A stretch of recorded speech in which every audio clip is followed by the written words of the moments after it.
முடிச்சு வச்சிருக்கக்கூடிய பணிகள், பாதியிலே நிற்கக்கூடிய பணிகளெல்லாம் திறந்து வச்சுட்டு இருந்தாலே அடுத்த 5 வருஷத்துக்கு ஏதோ ஒரு திட்டப்பணியை புதிய ஆட்சியாக திறந்து வச்சுக்கிட்டே இருக்கலாம். அவ்வளோ பணிகள் மிச்சம் இருக்கு. அதனால நீங்க யாரும் கில்ட்டியா ஃபீல் பண்ணாதீங்க, கவலைப்படாதீங்க. நமக்கு தரப்பட்ட வேலையை நாம் சிறப்பாக செஞ்சுருக்கிறோம். போக போக மக்களும் அதை ரியலைஸ் பண்ணுவாங்க.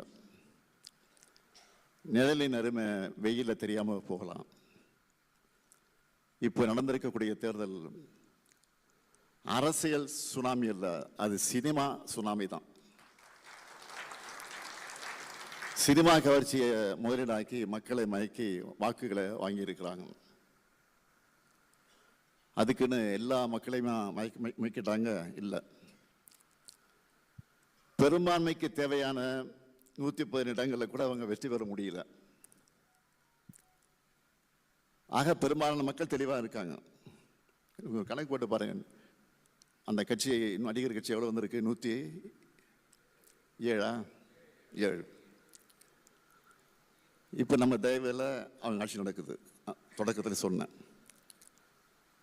சிபிஎம் 2, சிபிஐ 2, விசிகே 2, இந்திய முஸ்லீம் லீக் 2, எவ்வளாச்சு?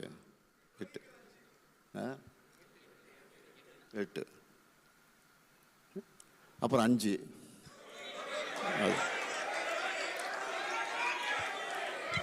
ஆக இந்த 13 அந்த 107 சேர்ந்தா 120 தான்.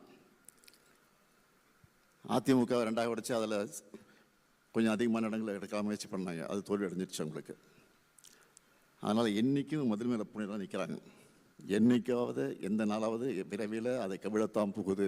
அதில் எந்த சந்தேகம் இல்லை.